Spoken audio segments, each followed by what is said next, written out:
I like to joke that Grand Canyon is not the biggest canyon, it's just the best. It's that only place where you find kind of the combination of the width and the length and the volume, the colors and the rocks, and again, kind of the age that makes this place not just a canyon, but the Grand Canyon. Welcome to Experiences You Should Have, your how-to guide for amazing experiences. I'm your host, Gail Manasco, and today we are going to be diving into the beautiful lands of the Grand Canyon. Now, I know this is not an off the beaten path experience, but I do think it's an experience you should have. And I had never seen the Grand Canyon until about a few weeks ago. We decided to take a trip to Arizona and New Mexico with the goal of seeing the Albuquerque Balloon Fiesta. Check. Don't worry, there'll be an upcoming episode on that. And I've always wanted to see the Grand Canyon, and I thought it would be super cool to go see the Grand Canyon at around sunset time. And it was fall. It was simply stunning. We decided to stay the night in Grand Canyon Village, which is only a few miles away from one of the main entrances. And it was very easy. We actually arrived in the afternoon into the Grand Canyon Village area, and there was no one around. I thought it was a ghost town. And we're like, where is everybody? No, everybody was staring at the Grand Canyon, and the Grand Canyon was very full of people. And so we drove up, we paid our $35 to get in, which that permit is good for about 8 days. And we drove right up to the main visitor center. And that's where we learned there was a free bus system available once you're in the park and have paid your dues. And we learned about the different lines that you could go on. If you don't have a lot of time, maybe 2 or 2.5 hours, you could get on the orange line, which is very scenic. We decided to hop on the red line that late afternoon, early evening to capture some scenic points and get some views of the Colorado River coming through. And so we hopped on this red bus line, and it was really interesting because it would stop at different scenic points. You could get out, take your photos, and then just come back up to the bus stop and wait for another bus, and it would keep on taking you along the route. And then there's certain points where you can take the route back to get back to the center. And we actually had to take a blue line to get to the red line, and we were on the red line for a little bit, and then we'd get back on the blue line and then back to our car. But the red line I thought was absolutely stunning. But the orange line is also very highly regarded as well. It's an easy way to see the Grand Canyon because you don't have to worry about where you're stopping. It will just bring you right where you need. Also, the Grand Canyon has very many accessible ways of seeing it if you're a wheelchair user. And the thing is, I feel like everyone should go experience the Grand Canyon because when you sit there and stare at the vastness of this canyon, it really puts everything into perspective. It's just that feeling of just staring into this canyon and the colors and the vastness and how amazing it is. It's breathtaking. It is simply breathtaking. And I feel like everyone should be taken out of their normal schedule of what's going on in life and take a moment to stare at how amazing and beautiful this world is. And that's the Grand Canyon. It is, oh my gosh, I'm even having trouble describing it here on an audio podcast. And there's many different ways to see the Grand Canyon. You can hike down and get a permit and spend the night. There's people who raft the Grand Canyon, and we are going to do an episode on that, don't worry. And you could take a helicopter and check out the Grand Canyon. We had many travel plans. We decided just to do the $35 for the car and check it out using the free bus system. And I was traveling with my husband and 4-year-old, and it was a very nice way to do things. But if you do want to hike the Grand Canyon, do know it is optional to hike down, but it is not optional to hike back up. So just keep that in mind if you want to venture out. Make sure you know what you're getting into. But the bus system is a lovely, lovely way to see it. We didn't go out on the skywalk. You've got to pay for that, and we're cheap sometimes. And we really just wanted to see and experience the canyon. And we spent the night in Grand Canyon Village, and then we went back the next day, and we went to a really cool part. And the next day we just drove to this one lookout called Yavapai Point, and the Geology Museum is located there. There's a little gift shop inside. There's bathrooms near the parking lot. It's a nice little stop if you are just going to drive in with your car. And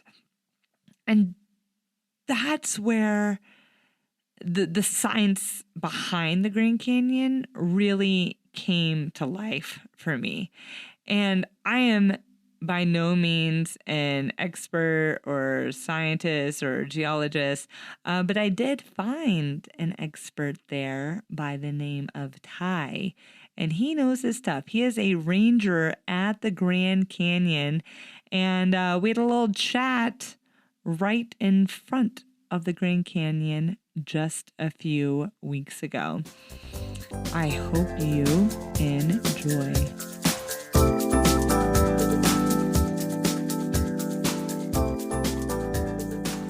So we are here at Yavapai Point, which is where the Geology Museum is here at the Grand Canyon. Do it. Okay. So how do you say your name? Ty Karlovitz. Karlovitz. Yes. Ty Karlovitz. And what's your occupation here? I am a park ranger with the Division of Interpretation at Grand Canyon. So my job is basically to talk to the visitors. I staff the visitor center, I give ranger programs, I walk the edge of the canyon to answer questions and provide help, kind of be that face of the park. How long have you been doing that? With the National Park Service for about 13 years. Wow. Bounced around quite a bit as a seasonal for the first few years that I worked. I've been here at Grand Canyon for about 9 years now. Wow. Wow. Does it ever get old? No. I like to say that the canyon I see is probably not the canyon that a first-time visitor sees to the park. And I've been here long enough to see a lot of the subtle differences, the little ins and outs that your brain honestly just doesn't process the first time you see the canyon. It's too big for that. It takes time. It takes the shifting season. It takes the shadows and the play of light to really kind of start to see all those little nuances to the canyon. And I will say, being here season after season, you know, in the summer and the spring and the fall and the winter and everything else, is I get to see a lot of different faces to the canyon. I get to see it covered by snow. I get to see it in a monsoon as the rains dump down on it, and see it in bright, clear days. And everybody's got its own little face. Now, what makes this viewpoint so special? Well, Yavapai Point is one of many great views of the canyon where you can stand on the edge of the south rim and see just a huge expanse. You know, as we look east, we can see about 30 miles or so. We look west out towards the Ucarret Mountains, get those hazy blue mountains on the horizon. Those are about 60 to 90 miles away. So we get this great visual range. But this particular point was developed because of its geology.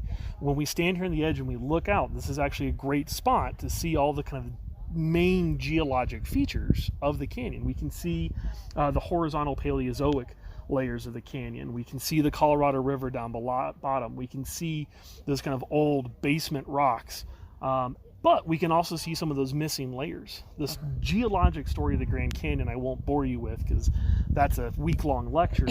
But there's a lot of missing bits and pieces of it. It's a place where erosion and deposition and all those geologic forces have been working for a really long time. And in this spot, we actually get to see a lot of those missing bits and pieces that aren't always evident when we walk along the edge of the canyon.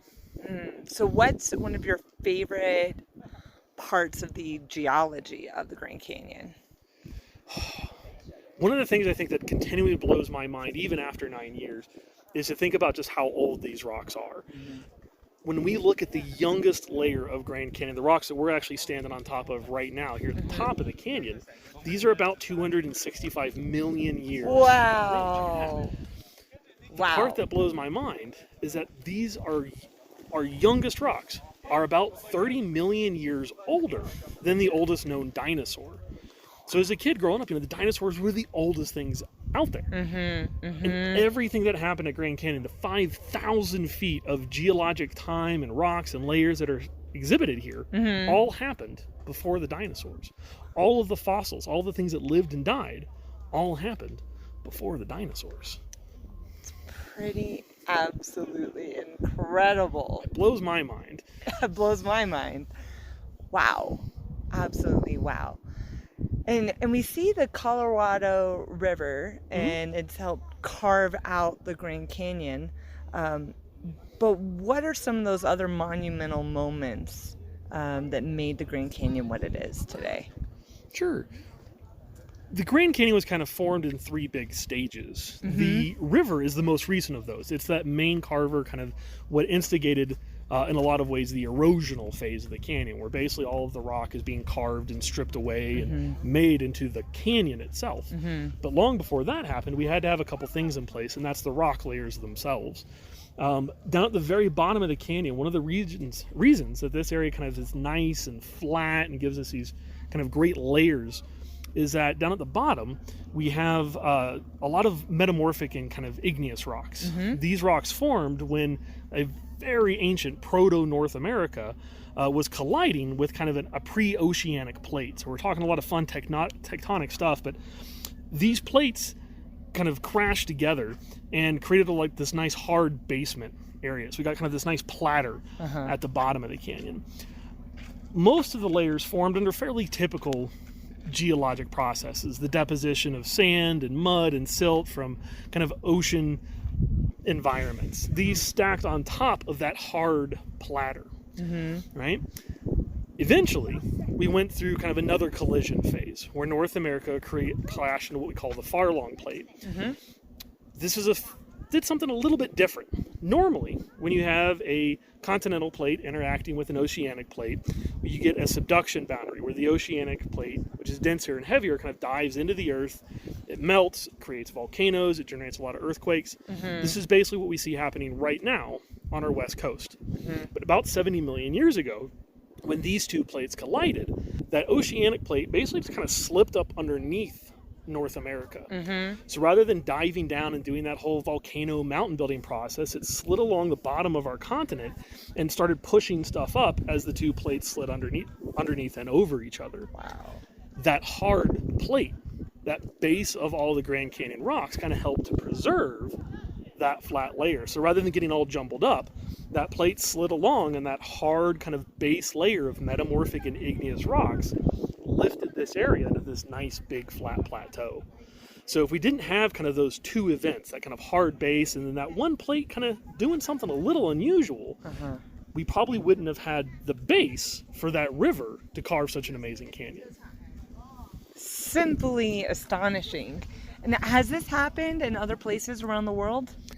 Well, I mean, there's lots of canyons all across the world. Right. Honestly, Grand Canyon is not the biggest canyon out there. Really? Yeah. If you travel around enough, you can find canyons that are a little bit wider or even deeper than what we see here at the Grand Canyon. I like to joke that Grand Canyon is not the biggest canyon, it's just the best. I right? love it. It's that only place where you find kind of the combination of the width and the length and the volume, the colors and the rocks, and again, kind of the age that make this place not just a canyon, but the Grand Canyon. It's a lot of things kind of coming in just right to create kind of this one-of-a-kind, unique place. You go to those other places that are maybe wider, but they're not as deep or as long. You go to the places that are deeper, but it loses some of that perspective, and it's not the same kind of canyon feel. So this is just that right combination of all the different dimensions to make it really kind of something special. So there's many different ways to see the Grand Canyon. You guys have a great bus system here that's taking you to different viewpoints, the orange line, the blue line, the red line. And then I've even seen hikers start to descend into the canyon. Have you hiked the canyon? There's so much that I haven't done, but I have done kind of that classic hike down to the bottom and back out a couple different times. Now, yes. How long does that take to do? Well, we generally recommend as an overnight trip. I would say most people of general fitness are probably going to make it down to the bottom in somewhere around 4 to 6 hours. Depending on how much you're stopping to take pictures, how well you're doing on your knees, because it is a pretty steep trail. The fun part's when you come back up, and that generally takes about twice as long. So a 4 to 6 hour hike in is probably going to be somewhere 8 to 12 or plus hours on the way back up. So we always recommend folks go in and spend at least one night at the bottom before returning back out. This is definitely true in the summertime.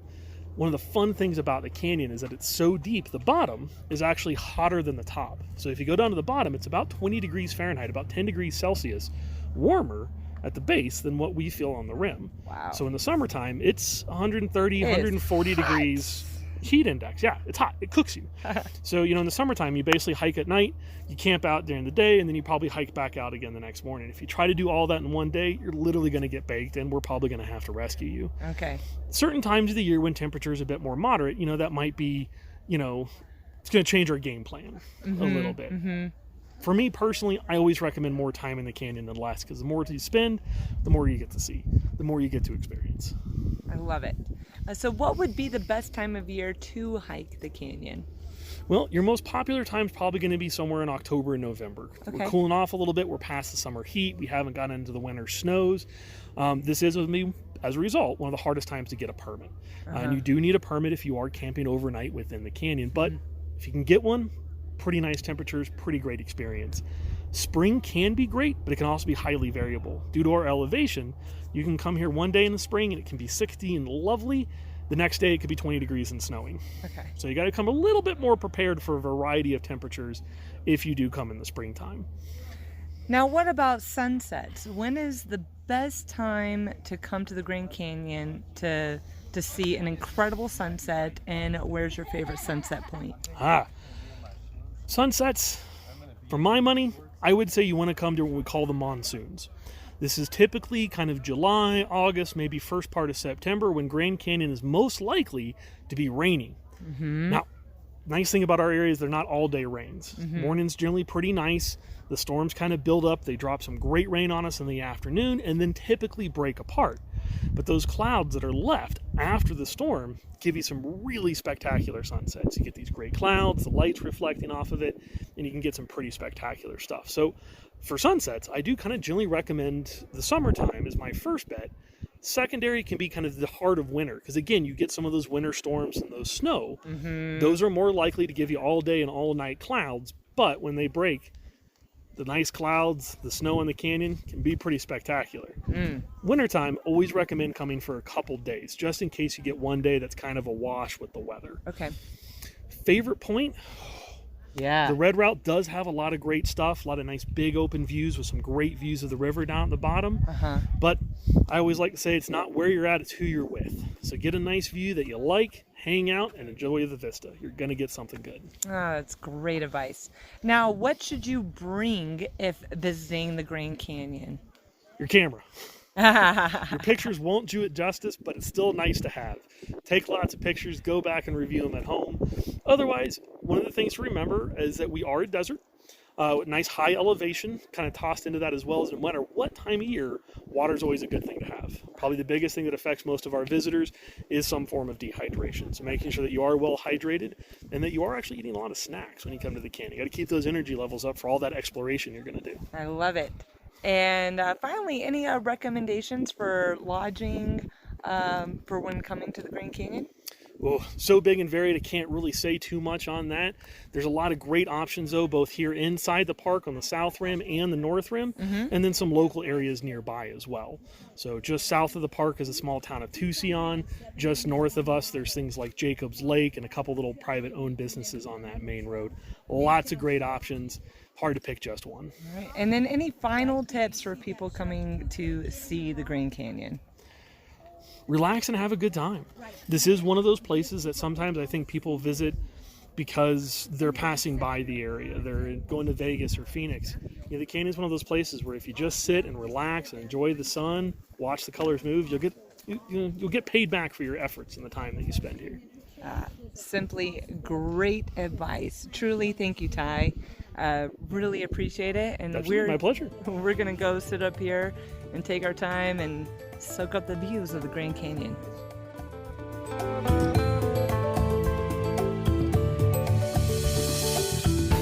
Thank you so much for listening to Experiences You Should Have. Please stay tuned for an episode about rafting the Grand Canyon. I'm really excited about this as I will be interviewing a Grand Canyon rafting guide. Yes. And that one will be recorded in the studio. The audio will be a little bit better. So thanks for hanging in there for some off-site audio. We're still figuring out our microphones and that sort of thing. Truly, thank you for being a listener. If you're on Instagram, follow us on Experiences Podcast. If you want to see pictures and have more information, go to experiencesyoushouldhave.com, click on episodes. You can check out the show notes there. There'll be a nice report there, everything you'd want to know. And if not, a link to resources that can help you out if you are planning a trip to the Grand Canyon. I now want to go back to the Grand Canyon in the summertime and hopefully see a crazy storm over the canyon. I think that'd be really cool. And maybe one day I'll bring myself up to hike down into the canyon, but I'm not so sure about that. But rafting it sounds fun. Thank you very much for listening. And until next time on Experiences You Should Have.